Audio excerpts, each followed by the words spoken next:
Hello, everyone. Welcome to Monday, October 3rd, 2022. This is the event planning meeting of the C4C, and we've got Nori and Daniel and myself, Newman, are here to discuss events and planning for the C4C Project Catalyst in Cardano. We are finishing up with Fund 9 and moving on into the cool down period in between 9 and 10. So we're thinking about reflecting and, and kind of resting, cooling down. And in that, we sort of think about what happened in the past. And we were going around sharing those type of things, and I wanted to bring the YouTube folk in. What do you think? What do you think, Nori?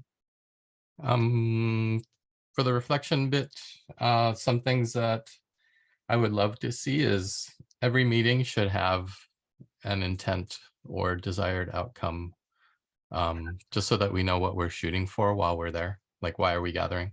Yeah. And it could be building community, but if it's like this event planning meeting, then it's to make sure we have whatever roles assigned and we know what people are doing this week and maybe next week. And make sure that we achieve the goals or intent of each meeting.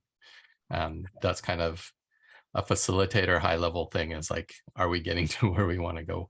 And does everybody understand what we're trying to get to for each meeting, just so that we're not just showing up and talking and every meeting is just a conversation. I think meetings should have purpose and intent behind them. And then, since I have to go in a minute, just to throw it out there as a proposal, is we're doing monthly events, but maybe we combine October, November and really work towards a really big Cardano Summit event rather than trying to put one before then, because it's going to be a lot of work and it's going to come really fast in November because it's on the 21st, I think. Yeah. So maybe we just start planning the Cardano Summit and we meet and work on it weekly for the next 6 weeks to make sure that we really get it solid and are able to put on something good. I like that. I think that's a good, that's a decent proposal. October is like, we're at the 3rd, and to put something together in just a few weeks and then just to do it. I mean, it would be what we can, because the purpose of that first event is an onboarding event, right? And that is one of the nice things in reflection mode. That is one of the nice things of having like an overarching strategy. So then when things shift, we're like, oh, let's do, let's not have a big planned event, but we still have to, or we still intend to support that part. Does that make sense? And then we can just say, oh, right, during our weekly meetings, we'll do the onboarding. We'll kind of do a distributed event. So it allows us to shift. And actually, Daniel's project, the Impact Onboarding, is kind of set. There's actually 2 big initiatives going on right now in the C4C. The impact lead generation and the impact onboarding proposal, funded proposal, is going on. Daniel, how do you feel about that? Like, instead of doing an event, like it's, these meetings that you've got during the after town hall. Oh, okay. After town hall. All right. Take it easy, Nori. Talk to you guys soon. Well, I think it's gonna be really useful. We are trying to do like onboarding into Catalyst and also the community surrounding it. We're thinking of doing them on after town halls and maybe get some invitations in town halls of different parts like LATAM and the European town hall. And well, we are kind of structuring in a way in which we have a lot of resources of how Catalyst works, and we're going to be presenting that and reaching out to new people and bringing them into the communities. I think there is a lot of synergy between the impact lead and our impact onboarding and a way in which we can work them out together. Yeah. And we had this event, we did it, it's typically happens on the first week of the, like, our events are typically on Thursday, and it happened at least the last fund on the day after the first fund town hall. So it's like, there's a big push, and Charles Hoskinson is there. And people have got, the spotlight is on Project Catalyst, and then the next day we have this, like, oh, if you're involved with impact, or if you have like a sense of working on this climate change opportunity, and then come and see us, and we get a lot of sort of traction.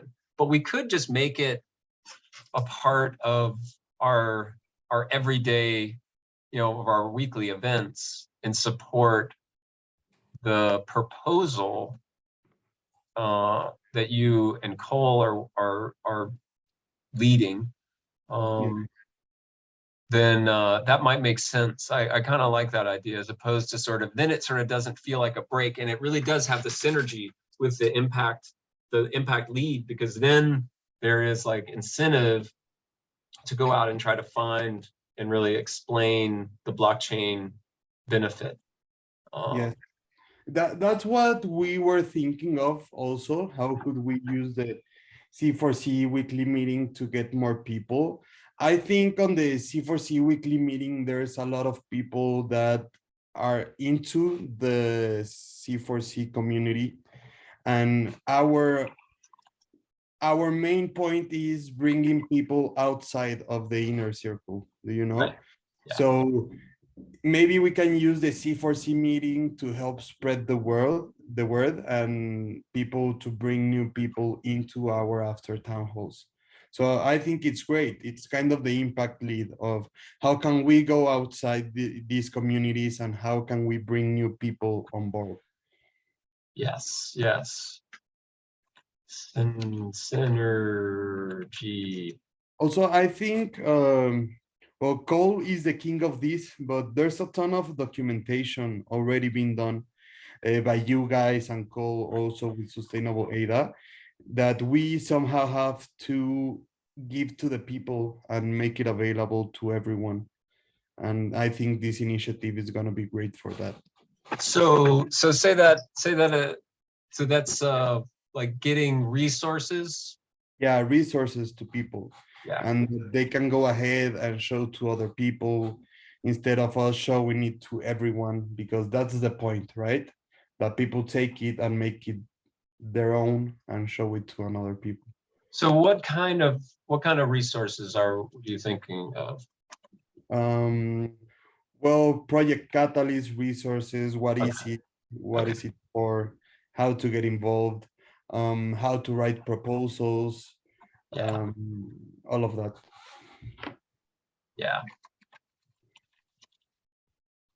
definitely. And that is true, like, because I think of those things as like documentation, but it really is a resource. And then like another resource I think about in that term, like Project Catalyst terms, is like all the different groups and like a map, like so in the reflection sort of zone, when I'm meeting a group or an organization, like I love seeing that organizational chart. And when I showed up in Catalyst, they're like, well, there is no org chart because it's emergent. And I was like, well, and I accepted that, but now I'm like, well, no, there isn't an org chart, but it's just flexible and flowing. Like right now, because of the way the funds work, like, there'll be different, representations of the work. There'll be different groups coming online. Like, I'm on the DAO's Love Cardano Challenge team, and there's there's new, like those guys, there's a couple of folks that got funded for a good bit, and they are now like ramping up, and they're like going to be bigger parts of the community. And they'll have all kinds of activities and things for people to get involved in. You can kind of see that their footprint or their visibility will rise up. And like the folks that didn't get funded, like I know that Swarm didn't get funded, C4C didn't get funded. So like now our events might sort of not fade, but to become more closer to the ground, which is exactly what this initiative of combining the two events, doing just one event, possibly just one event. Well, we probably want to do our impact, but maybe we, you know what I'm saying? Like we're just going to have to adjust, you know? Yeah. Yeah, I mean, things are changing. I think I would love to see the proposals in the C4C community also taking a lead. That could be amazing, because I think there's ton to learn from funded proposals, and especially from this Fund 9, that it seems to be the hardest one to date. No, wait a minute, say that again now? That as you are seeing in the DAO challenge, that funded proposals are taking charge and becoming more and more important on the community. I think we should also reach out to those funded proposals in the C4C community. Yes, that is a great idea. This Fund 9 seems to be the hardest one to date to get funded. And the people that really had success on this Fund 9 can really teach people onboarding into Catalyst of how to do it. Yep. Success defined. So they can support us and we can support them, because there are things like funded, because a lot of the funded proposals, my voice gets so excited, but the funded proposals like now need a different kind of support. Like they need like activities or people to engage or to like go through their processes. And you know, they may have like staff and admin and paid positions that they need like filled. They may need programmers or graphic people or subject matter experts. You know, now they need the community's help to build the things that they were proposing to do, or feedback, or just the community. Even users. Even what? Users. And just, yeah, users of their products. Exactly. And I see that as our mission to support members of Catalyst in every phase of Catalyst, and the funded phase is a phase of Catalyst, right? Yeah. And oh yeah, I wish where is that graphic? I've had that before. Where did I put it? But like right now is the impact phase, or no, right now is the onboarding phase. And pretty soon we'll go to ideation.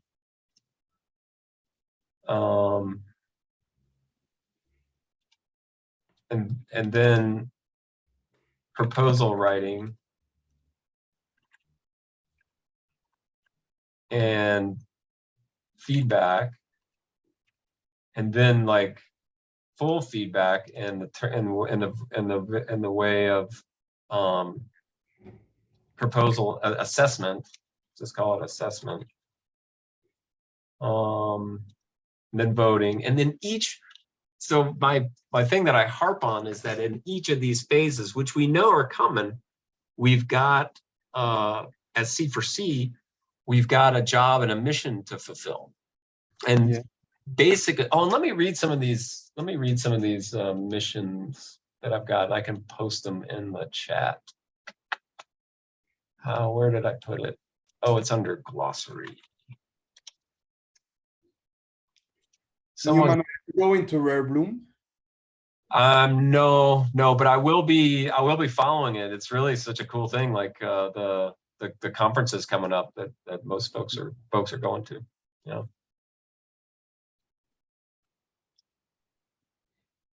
So these, and I feel like we'll put these into the polis, that tool to sort of gauge like community buy-in. But listen to these mission statements. To collect, curate, and publish information on Project Catalyst proposals related to social and environmental impact. This is those resources that you talked about. To strengthen connections within the Catalyst community. To strengthen collaborations, to promote proposals to voters, to facilitate the creation of world-changing projects on the Cardano blockchain, to support all proposals and projects related to climate change action on Cardano, to create open source collection of resources, to support and reference experts in the field. And that sort of to me means like the field, like it could mean like Cardano experts, and it could mean environmental experts.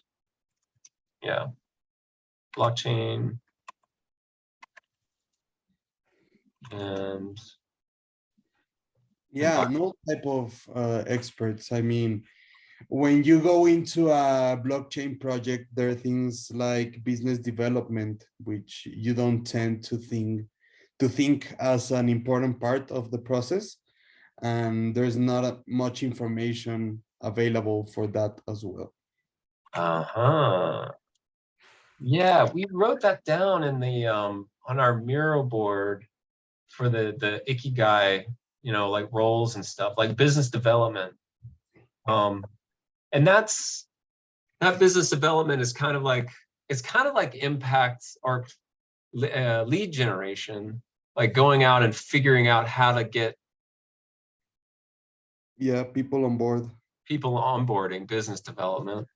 I was thinking of human resources, like admin and like member lists and profiles and like making sure people are happy and feedback as well.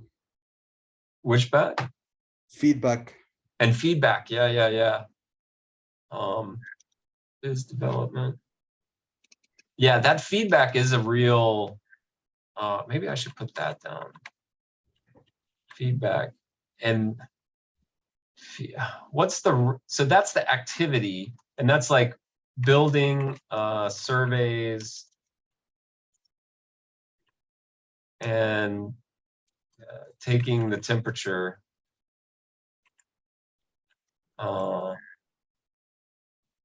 The smile sheet.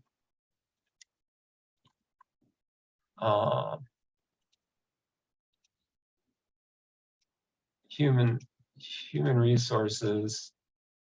So that feedback is an activity. What's the role like that goes along with that? Yeah, it's just a thought experiment, like the feedbacker or the survey services, survey server. But I think there's a lot of resources for the feedback, right? Like the Miro board for the thank you notes and appreciation board. Yeah, that's definitely one. Yeah, that's a great one because it's kind of a hidden one. Like it feels good to do those as opposed to like a survey. Kind of feels crappy. Yeah. And I don't know why. Maybe we can do a suggestion board as well. There you go. I'm writing these down in the Miro board and in the impact onboarding section. Yeah, I like the suggestion board, the suggestion box, because it's sort of like it's the place for, you know, that you know, change initiatives. So it's like, you know, it's like they don't have to bring up change initiatives ever. Here's a spot, you know, it's like, because it does kind of muck up the works if like everything, you know, like, wait a minute, let's change it. And it's like, well, wait a minute, there's a spot for that.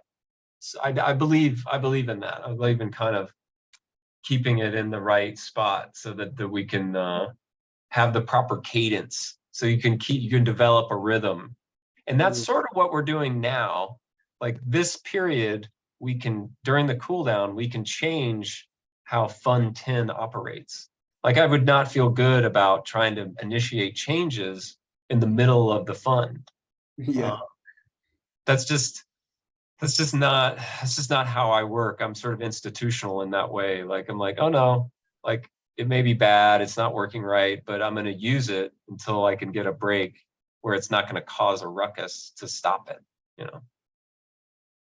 Yeah, so the suggestion box is actually a really good idea, and it fits into the feedback, you know, the feedback mechanism, you know, because it's like, oh yeah, this could be better, or oh, I've got this cool new thing.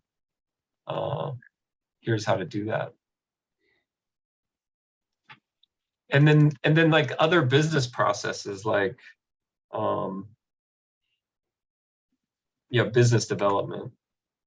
Yeah, there's a ton of things like monetization, tokenomics, all of that it's crucial as well for blockchain projects. And that's sort of what you do with Matera, like figuring out and analyzing these projects as you do like portfolio management. Yeah. Yeah. And that I've been meaning to creating some resources to teach about monetization, DeFi, and I think it could be really useful as well. And that's an interesting point, because all of these, I want to make a different colored sticky note. All of these things have a resource component. Oh. It's all resources, yeah.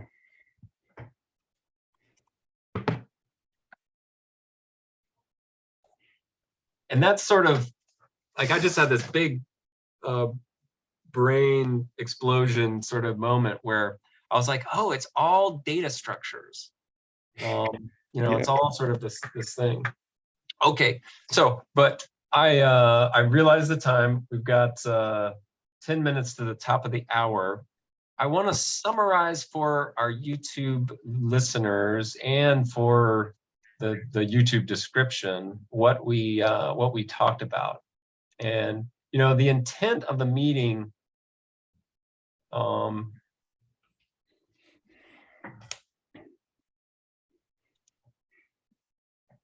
intent of this meeting is to is to plan, discuss events in the C4C. And I think we did that.